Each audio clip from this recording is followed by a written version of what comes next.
Welcome back. Today we're talking about user need states.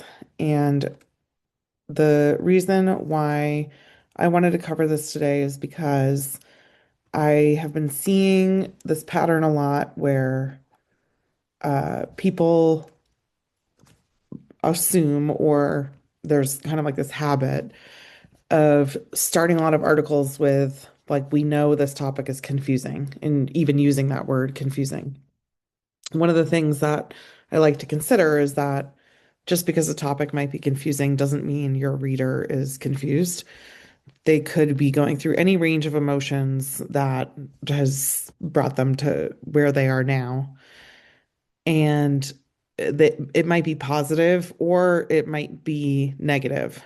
So going beyond confusion, considering that someone going through the process of, for instance, buying their first home, it's going to be exciting versus someone who is uh, wondering how to get a debt consolidation loan. That's different. They're in a different financial situation. And even though both processes are confusing, the reader is in completely different emotional states. So we try to go beyond that initial obvious label of being like, hey, whether you're this or that, this is confusing. We try to go beyond that to meet the reader where they really are based on the context of the topic and where they are in their journey. The other reason why we do this is because, so one is, um, so one of the first reasons why we do this is because we want to get the sentiment right. And then one of the second reasons why we do this is because we want to know what the reader already knows. And this is so that we know exactly where we can come in and what we can skip. I can't tell you how many times I come across an article where they go in to cover this topic. To understand that topic, you must understand another topic, and they end up explaining that other topic instead of just assuming that, the readers already learned it. And if they haven't, just link to it, mention in a link instead of covering a whole thing, then it feels like two articles. So we want to know what the reader already knows so that we can jump in and skip certain things. All right.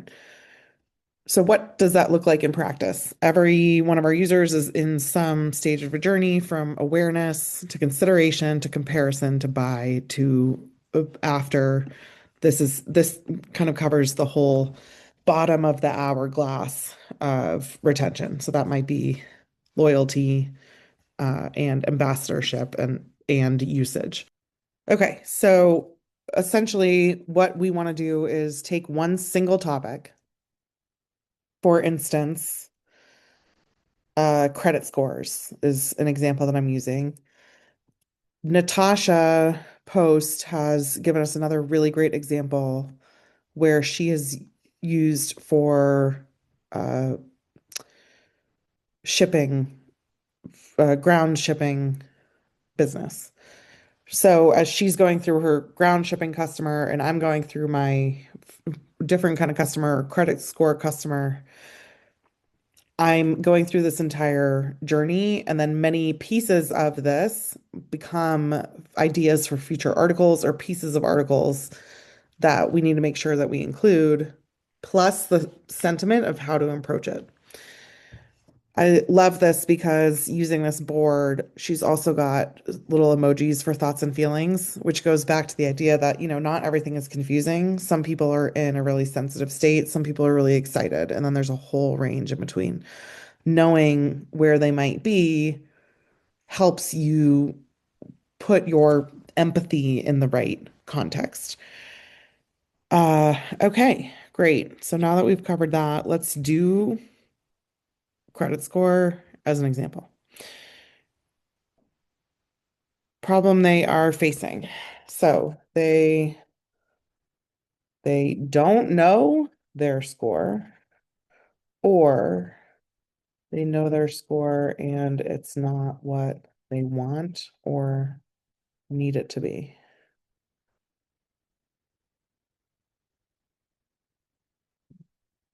They don't have a score because they are new to credit. Okay, so they might just not know. They might know and it's high or low or somewhere in between, or they know that they don't have one at all.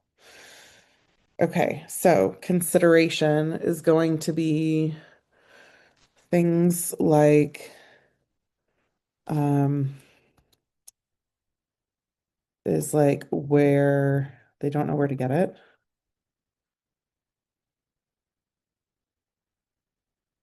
And then consideration might also include like, oh my gosh, do I have to start a whole credit journey to get to a certain point? So going down to thoughts they may have,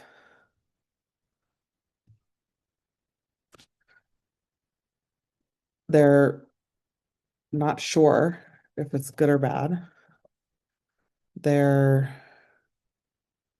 a bit they're it's an emotion. Like they might be overwhelmed because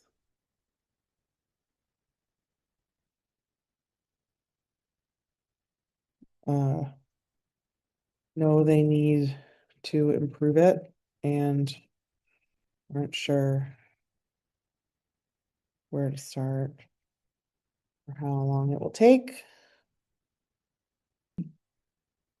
They may be worried. They may be feeling like they have a task open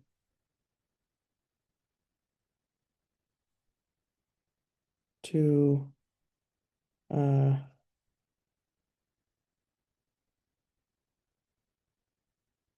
like monitor their credit report for fraud.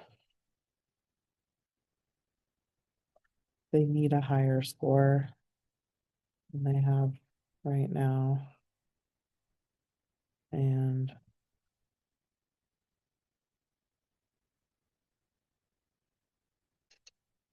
right, so some people might have a good credit score, but they're just like, oh, I need to set up fraud monitoring. And some people might be actually worried and overwhelmed that they don't have a good score. And it feels like, oh my gosh, I'm going to have to start climbing this hill of a credit journey. And I don't know even where to start. That kind of uh, overwhelm can be enough to be an obstacle to starting. So, actions we want them to take.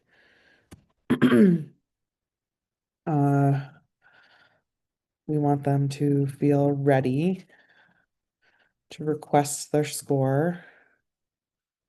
We want them to feel motivated to embark on a credit journey. It's like if they think their score is good, they might just need to find it.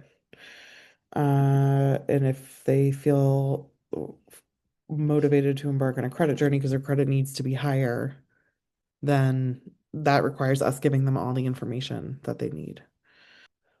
So as of now, they're just learning about the credit score. They might think it's high, they might think it's low, and they want to know where to go to find it.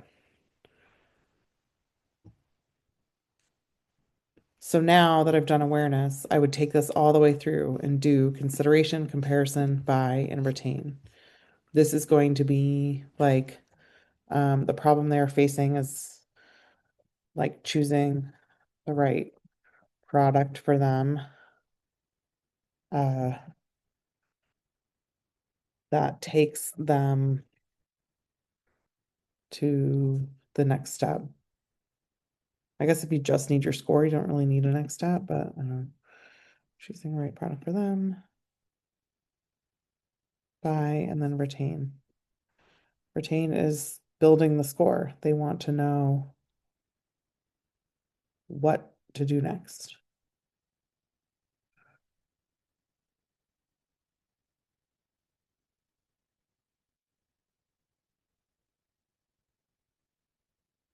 Um, what to do to maintain a high score or how often to check on it. So the idea of retention is what do you do after you have the product? So, like using a good credit score, what do you use a good credit score for once you have one? You can refinance your auto loan for huge savings and then start building your credit toward bigger and better things. But the auto loan is usually a really good place to start when you're trying to build great credit over a short period of time. Um, right? So this is like consideration and comparison is going to be like, is it the right product? Like right solutions. So this is going to be like Experian versus TransUnion, or like, can I get it through my bank for free? Yes, you can. Probably. I get mine for free through Credit Karma. I don't do it through my bank because I just only want one place pulling it. So,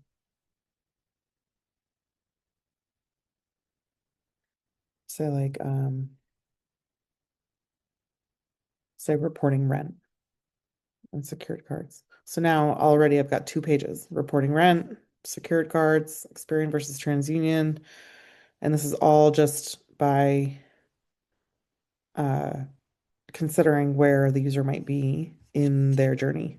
So once I fill this whole thing out, it's going to look like, this. So Natasha's done a great job here of